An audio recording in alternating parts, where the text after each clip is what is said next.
is Juliet, and I am originally from Tanzania, but I reside in the cosmopolitan city of Johannesburg in Southern Africa.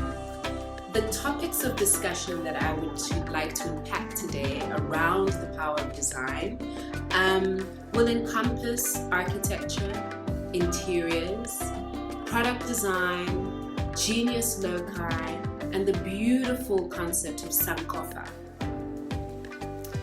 Genius loci is also known as the spirit of place. It exists by virtue of the human experience. And what I mean by that is any inhabitant of a space, any human inhabitant of a space creates a sense of genius loci, which is the sense of place. For example, the Guggenheim Museum in New York creates this beautiful sense of space due to the cyclical nature of the architecture. Frank Lloyd Wright was really clear in how he wanted people to navigate the building and look at the artwork. So in that cyclical movement up towards the top or towards the bottom of the lobby in the Guggenheim Museum, and the way the artwork is displayed makes you understand that you are in the Guggenheim Museum in New York. It gives this special sense of place due to the nature of your presence there. Another perfect and simple example of genius loci is when we go dancing. In a restaurant, in a park, the moment the tables are cleared and the chairs are put on the tables and the DJ puts on the music and that percussive beat starts and we start dancing, we in that space create that sense of genius loci in our movement, in our presence in that space. And this is really key to human-centered design. And this translates perfectly on the African continent, on the Latin American continent, just purely by the sense of who we are. We are a soulful people.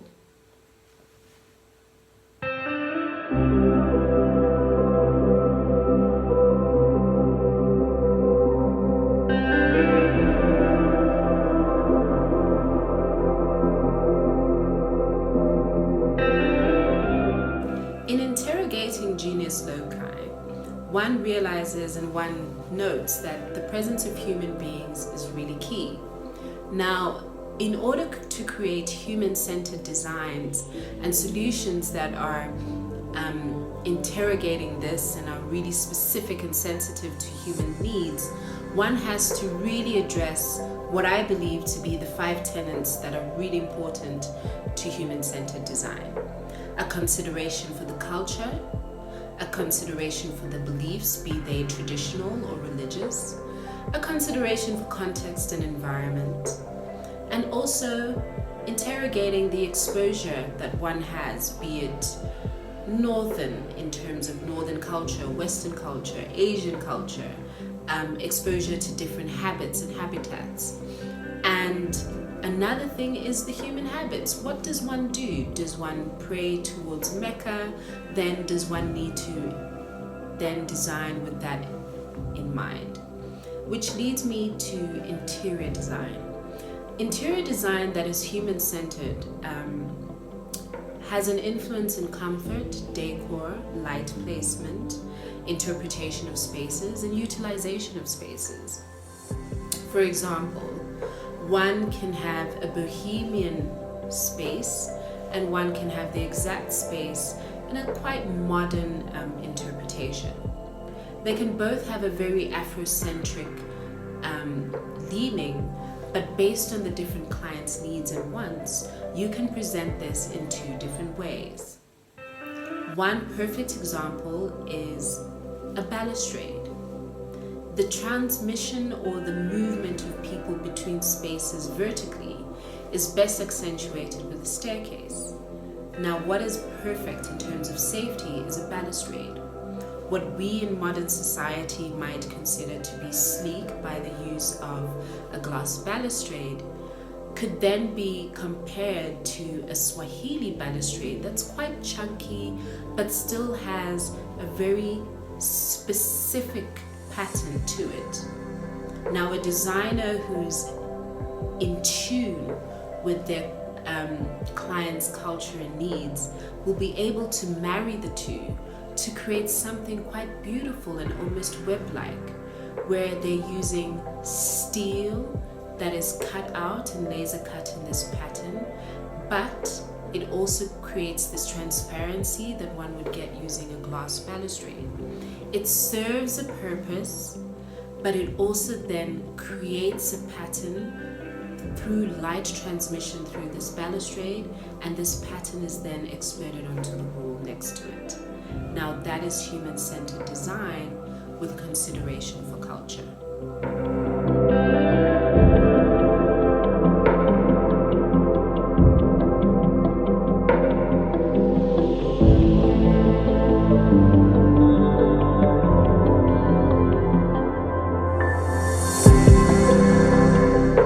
When it comes to product design, one can see the influence of the designs quite clearly, because products affect us immediately, be it in decor, lighting, or utilization.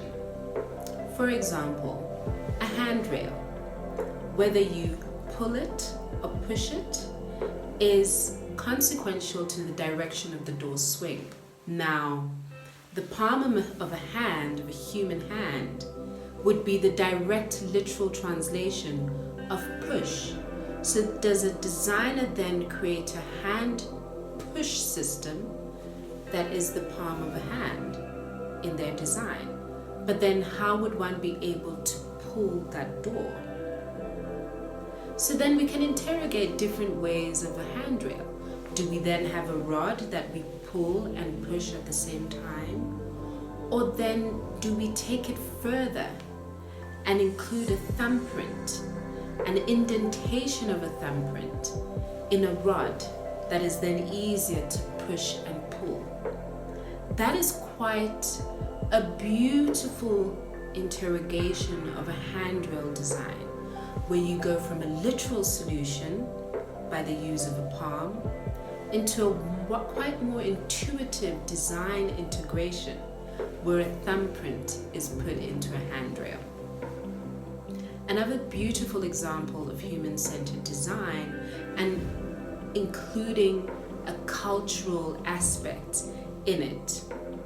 If we look at a Oromo headdress, which is typical to East Africa, or a Rakan seat, which is typical to West Africa, these were carried by the kings and queens, or for the kings and queens, for them to sit on at events or to rest their head as they slept.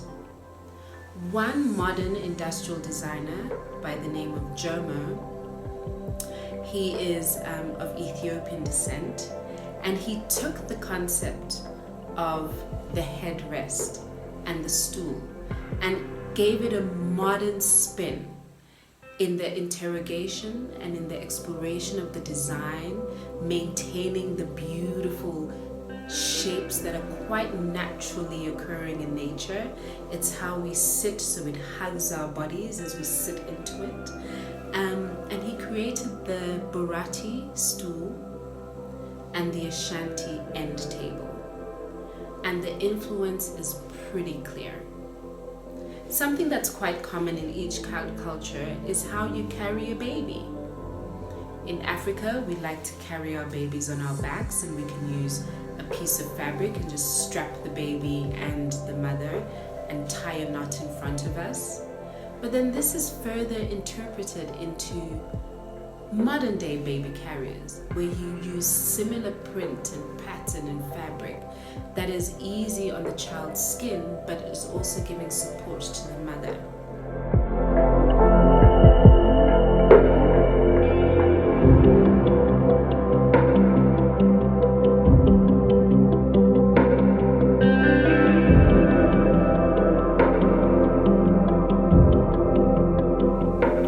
Another beautiful modern day example of how traditional African aesthetics can then have a more modern interpretation. The artist Esther Mahlangu, who is from South Africa, did this perfectly she took what she would do naturally in painting the beautiful Ndebele hats that are found in southern Africa, and took that pattern and created massive artworks. And she had collaborations with Minnie Cooper. She did a beautiful painted street in New York, and you can see it in her beadwork.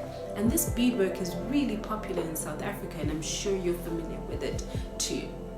And that is a beautiful explanation and an interrogation of a traditional aesthetic in a modern context.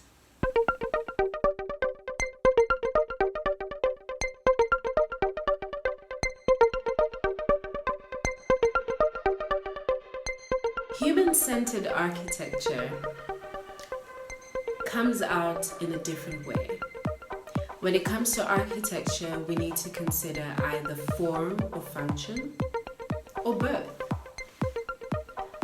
The Maasai Manyata and the Maasai are a tribesman in a tribe that is based in East Africa, and they are nomadic in nature. They build their huts out of wood, twigs, and pieces of branch, and they cover it up with cow dung.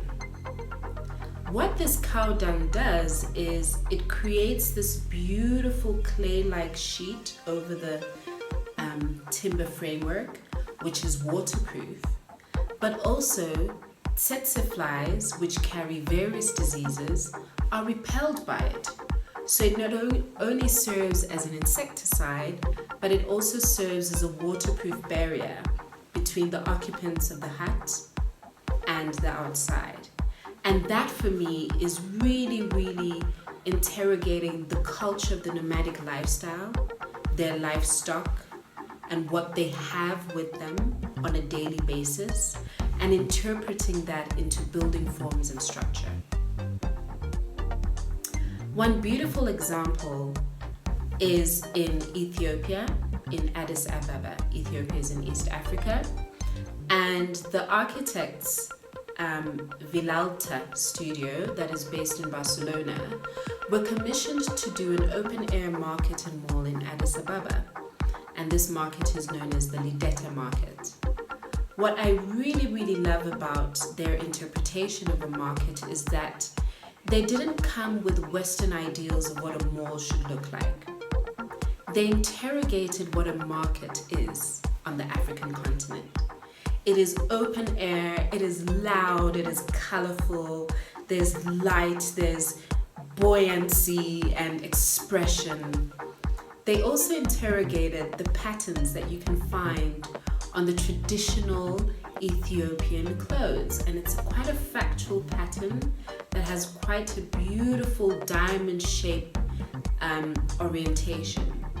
And they used this pattern and created various perforations on the facades of the building. And these perforations bring in different light qualities into the building.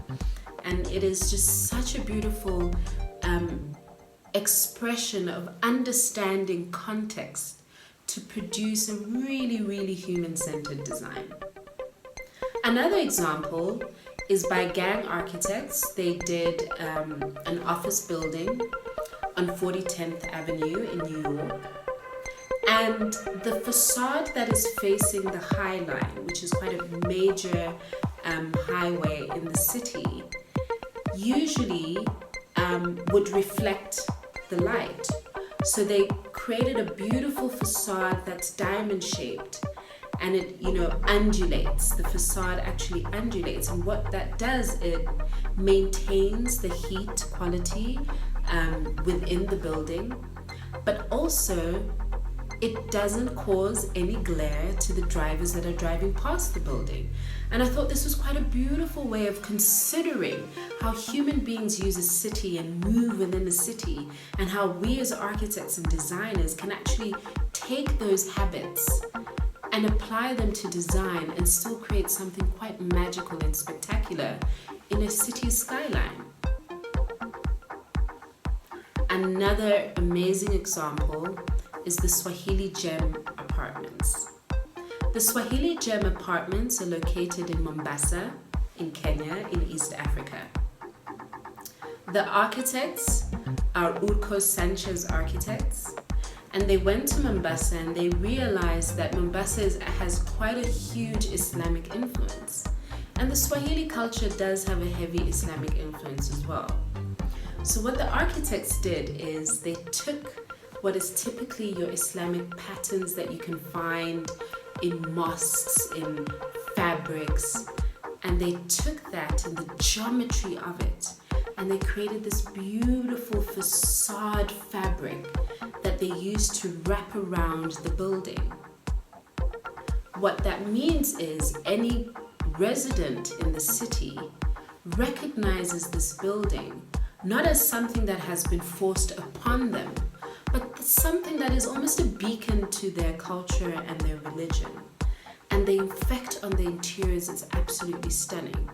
Instead of having fully glazed facades that bring in the harsh East African sun and heat, the facade acts as a barrier, bringing in pockets of light, and the thick facade maintains the heat quality inside the building.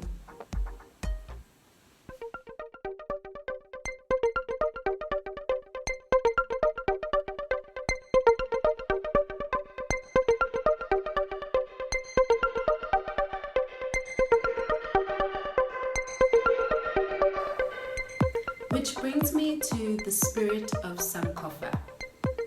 Sankofa is from the language Twi, which is found in West Africa, and it means to reflect on the past to build a successful future. And how I interpret this into design is, if we reflect on where we've come from in design, if we reflect on our various cultures and habits and beliefs and traditions, we will then create better design. This spirit of Sankofa, of always reflecting in order to do better and build better, makes us better designers and makes us really, really be considerate of the future in our current designs. Architecture or design is achieved once you consider the complexities and interrelationships of human beings and their surroundings.